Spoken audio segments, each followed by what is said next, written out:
Hey guys, welcome back to ProjectTube. If you haven't checked out Gear Down for What's channel, I recommend you go over there and check it out. I'll leave a link in the description. He does 3D printed gearboxes where he lifts various items with them. The first video was an anvil, and his most recent video that was actually trending on number 24 for a while there and currently has 43,000 views, he lifts a car engine.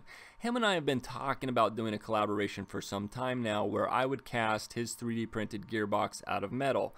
And the reason I haven't done it is because of how complicated and difficult it would be to cast that. But I am really interested in it. I love useful prints rather than hairy lions and baby Groots that just sit on your desk and look pretty.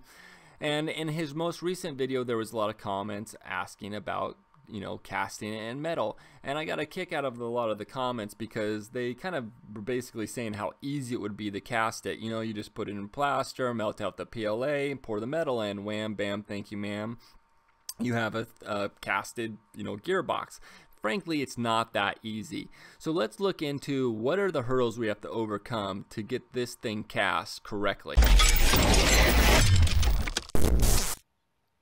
Okay, so what do I got here? Here's the complete version of Gear Down for What's 1,379 to 1 Planetary Gearbox. The only thing it's missing is the bottom carrier that I haven't printed out yet. And then here's all the pieces to it except this back piece. I haven't printed that out yet, so I'll have to do that in the future here. So what are the hurdles to get over? Well, the first thing is quality. If all these gear teeth have to come out perfectly. If you miss just one, let's say you get a bubble in one of them, it's not going to spin correctly, and the whole thing's not going to work. Okay, so that's number one. All of the gear teeth have to come out perfectly, and you're looking at all these pieces have gear teeth. So the quality of the cast has to be perfect. The second item is shrinkage. Metal shrinks when you cast it, guys. Okay, different metals shrink at different rates, but that is something that has to be overcome. If these gears shrink less than the ring gear, it's not going to work properly. It's not going to fit properly. And the third thing they overcome is, if you notice that both these ring gears have gaps in them, that's so that you can assemble it later. And that's fine when it's out of PLA, but when it's out of aluminum, for instance, my hope is that we'll be able to bend it, slightly and then assemble it and then bend it back. And we'll see if that works. That's just another obstacle to get over.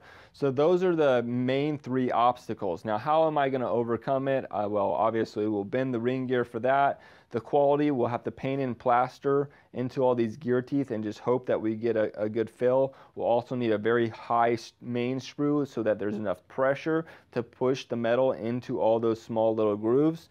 And the third, as far as shrinkage goes, I've increased the size of all of these by a percentage of the shrinkage of aluminum. So we'll see if that works as well. So those are the things that you have to overcome. It's not as easy as some people would lead you to believe, but it is doable. It's possible. Not to mention, the last thing is, how many items do we have here to cast? We got 1, 2, 3, 4, 5, 6, 7, plus the carrier, that's 8, plus this back piece, that's 9, so 9 casts. Now my hope is that we can cast the gears all together in one cast. These will likely have to be cast separately. I might be able to combine these two, I doubt it. And then we'll have to possibly cast the carrier and then the back piece right here too. And keep in mind, most of my casts where I'm casting one object takes 2 or 3 attempts to cast these and get good results. So when you have 9, 10 different items to cast, you're looking at 30 casts. If it takes you 3 times to cast each one, hopefully it won't take that long. But likely this will be a series of videos where we'll see how it goes. Will we end up getting a finished product? Your guess is as good as mine, but we can at least attempt it and see what we can do and how possible it is and go from there. So let's get started. All right, first things first, I've gathered all the material we're gonna need. I've already cut out the styrofoam sprues for each individual gear as well as the main sprue on the hot wire cutter. And the first thing we're going to do is just concentrate on painting the plaster into the teeth of each gear, making sure that we get a good fill, no bubbles into each of those.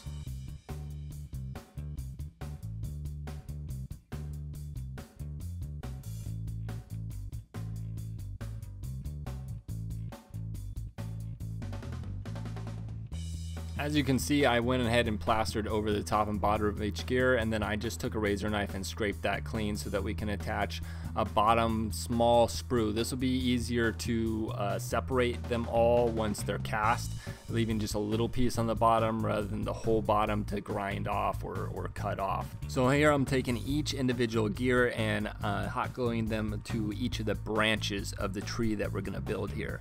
And each of the branches will then connect to the main sprue where I'll be pouring the metal.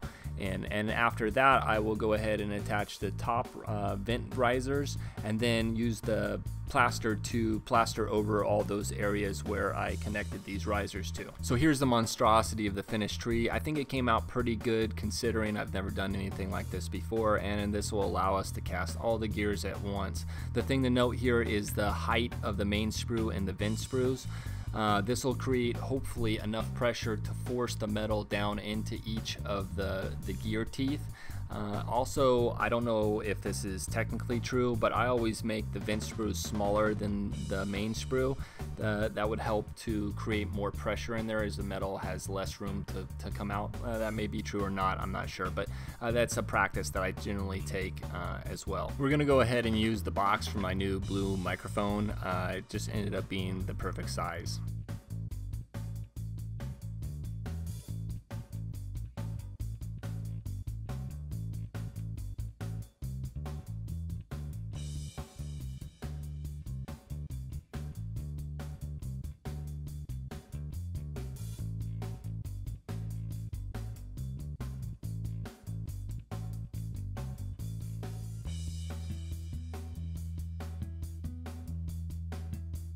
So as you can see, the box kind of pushed out, and I was planning on that. I like to keep at least 3/4 of an inch from the sides of the box to the wax 3D printed part.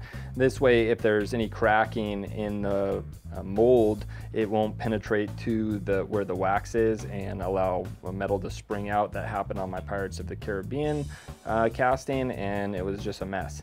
So as you can see, I ran out of plaster. So I went ahead and stuck screws into the plaster before it dried so that when I pour more on here, it'll kind of hold together. I found if you do it when it's still wet, it's not really an issue, but when you do it on a dry piece, they don't want to stick together very well. So I'm gonna try this. I've never done that before. Hopefully it works out. And like I said, unfortunately, I ran out of plaster, so I'll have to pick some up. It's Sunday, so I don't think I'm going to be able to find any, and it's already pretty late. In addition, I don't think I have enough propane, or at least I have very close to enough propane to melt the metal. I want to make sure I have enough so I don't, get halfway through heating up and melting the metal and run out of propane. So we're going to have to continue this video on part 2, which, like I said, this is probably going to be a multi-part video, and we'll see how this ends up casting out. I'm not really looking forward to the burnout of this because it is going to be a huge mold in the end and probably won't fit in my forge. So we're going to have to figure out how we're going to do the burnout process on this particular casting. Once again, guys, thanks for watching. I will see you on the next video to see if we can get this gearbox cast. Go check out Gear Down for What's video, bring you up to speed on what we're doing here, and hit that like and subscribe button so you can be notified of when the next video comes out. I'll get to it as fast as I can. I hate leaving cliffhangers like this, and I will see you guys next time. Thanks for watching.